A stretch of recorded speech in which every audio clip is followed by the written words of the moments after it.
최근의 한일 축구 경기는 한국인들에게는 큰 관심사가 아니며 주요 뉴스도 아니지만 일본에서는 큰 화제로 떠올랐다. 기사와 댓글을 읽으면 그 누리멀미에 웃음만 나온다. 지난 13일, 일본은 피파 순위 44위인 캐나다를 4대1로 이겼다. 이 승리로 일본은 최근 친선 경기에서 연속 5승을 거뒀다. 6월에는 엘살바도르를 6대0, 페루를 4대1로 꺾었다.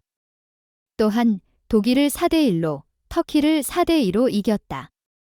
5경기에서 평균 4골을 넣으며 일본 내 분위기는 축제와 같다. 일본 언론은 그들이 한국, 아시안컵 우승을 향한 강력한 도전자라는 점을 강조하고 있다. 일본은 아시아를 압도하고 있다. 한국은 일본을 부러워하는 시선으로 바라보고 있다. 이것이 일본 언론의 주장이다. 그리고 캐나다 감독 또한 일본이 세계 최고 수준이라고 말했다. 세계 최고의 팀에게 패배하는 것은 부끄러운 일이 아니다. 큰 교훈이었다.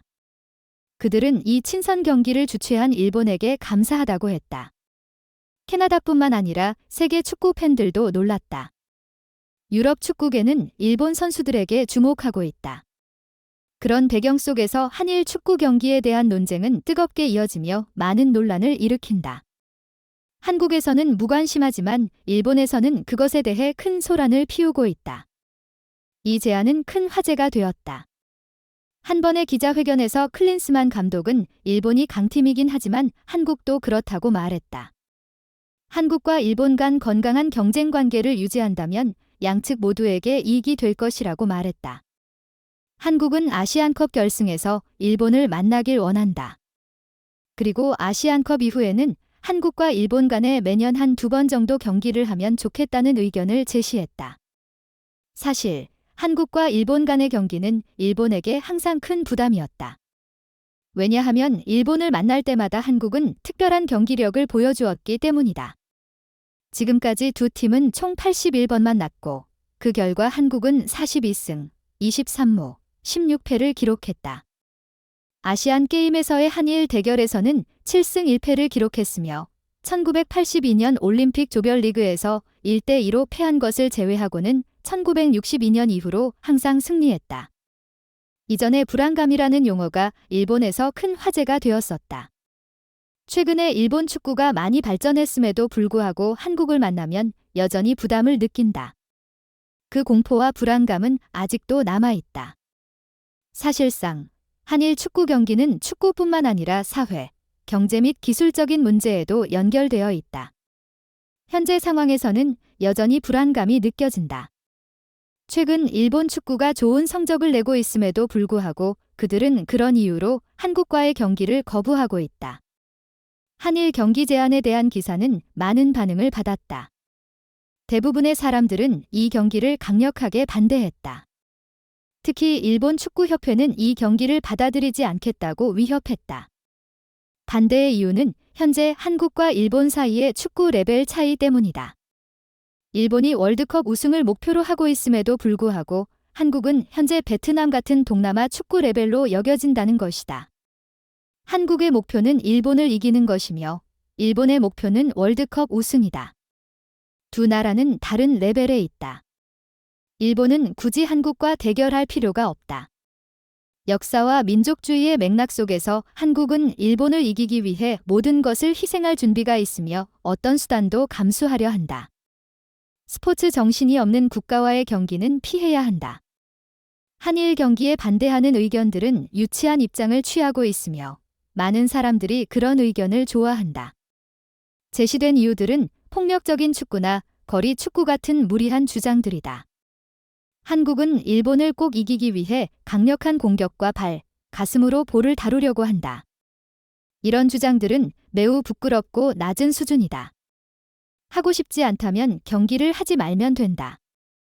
이렇게 흥분할 필요가 없다. 이 상황에서 일부 일본인들은 튀니지에 4대0으로 승리해야 한다고 주장한다. 이전에 일본은 튀니지의 키린 커프 결승에서 0대3으로 패했었다. 일본이 더 잘했음에도 페널티킥 때문에 패배했다. 그러나 그 이후 튀니지는 아프리카 네이션스컵에 참가하는 최강 스쿼드로 한국에 0대4로 패배했다. 여러 기사와 평론이 계속해서 나오고 있다. 일본 대표팀의 전 감독인 트루시에는 승리를 희망하고 있다. 현재 베트남 대표팀을 이끄는 트루시어는 예기치 않은 경기에서도 강력한 도전을 기대하고 있다. 베트남은 지난 10일 중국에 0대2로 패하였으며 13일에는 우즈베키스탄에 0대2로 패하였다. 베트남은 현재 피파 랭킹에서 95위에 위치해 있으며 중국은 82위, 우즈베키스탄은 75위에 있다. 특히 우즈베키스탄과의 경기에서 베트남의 볼 점유율은 약 30%에 불과했으며 쉽게 상대에게 주도권을 내줬다. 일본의 많은 사람들은 한국이 베트남 같은 팀과 친선 경기를 할 때 예상 밖의 결과를 얻을 것이라고 기대하고 있다. 베트남의 감독 트루시어는 한국 축구팀의 수준이 훨씬 높다며 이번 경기가 그의 선수들에게 좋은 도전이 될 것이라고 언급했다. 그는 또한 베트남 선수들이 강력한 수비와 반격을 통해 기회를 찾아 골을 넣을 것이라고 발표했다. 이 친선 경기는 대한축구협회의 주최가 아닌 베트남의 요청에 의해 이루어졌다. 모든 비용, 예를 들면 항공권과 숙박비는 베트남이 책임져야 한다. 그럼에도 불구하고 소식통에 따르면 베트남 축구협회는 TV 중계 권리로 큰 금액을 획득했다고 한다. 더욱이 베트남에서 많은 기자들이 한국으로 와서 손흥민과 베트남 선수들 사이의 충돌을 보도하였다. 국제 축구 스타들인 손흥민, 이강인, 김인재, 황희찬 등과의 대결만으로도 베트남 선수들은 주목을 받았다. 만약 그들이 반격을 성공시키고 적어도 한 골을 넣는다면 그들은 유명한 스타가 될 수 있으며 TV 출연 및 광고 제안을 많이 받을 기회가 생길 것이다. 이 모든 자세한 정보는 일본의 여러 매체에서 널리 보도되었다. 최근 한국 축구와 관련된 뉴스가 일본에서 자세히 보도되어 한국에 대한 부정적인 분위기가 점점 확산되고 있다. 특히 정우영 선수가 대한축구협회 공식 유튜브 채널에서 한 인터뷰에서의 발언에 많은 사람들이 분노하고 있다. 그는 결승전 후 한국과 일본 선수들이 선수촌에서 저녁을 함께 했던 사실, 그리고 금메달을 가리지 않고 서울 압구정의 클럽에서 춤을 추며 놀았던 사실을 밝혔다. 또한 김종훈과 황재원 같은 몇몇 선수들이 군 면제를 기념하기 위해 클럽에 모였고, 이 사건은 한국 언론에서 큰 반향을 일으켰다. 13일의 경기 전 많은 기사들이 킨스만 감독을 비난했는데 그는 손흥민을 위해 안타까워했다고 언급했기 때문이다. 이는 일본의 모리 야수 감독이 미토 카오루를 브라이튼으로 소집했지만 경기에 출전시키지 않았던 반면 킨스만 감독이 부상 중인 손흥민을 사용할 것이라고 발표했기 때문에 생긴 일이다. 일본 언론은 부정적인 맥락에서 한국에 대한 뉴스를 보도함으로써 독자들의 관심을 끌곤 한다. 그래서 한국의 사소한 일들도 이런 시각에서 보도되곤 한다. 이는 타인의 사생활에 중독되고 가십을 좋아하는 일부 사람들의 특성 때문이다. 베트남이 상대팀을 쉽게 이긴 후 튀니지가 일본을 3대 0으로 이길 것이라고 기대한다.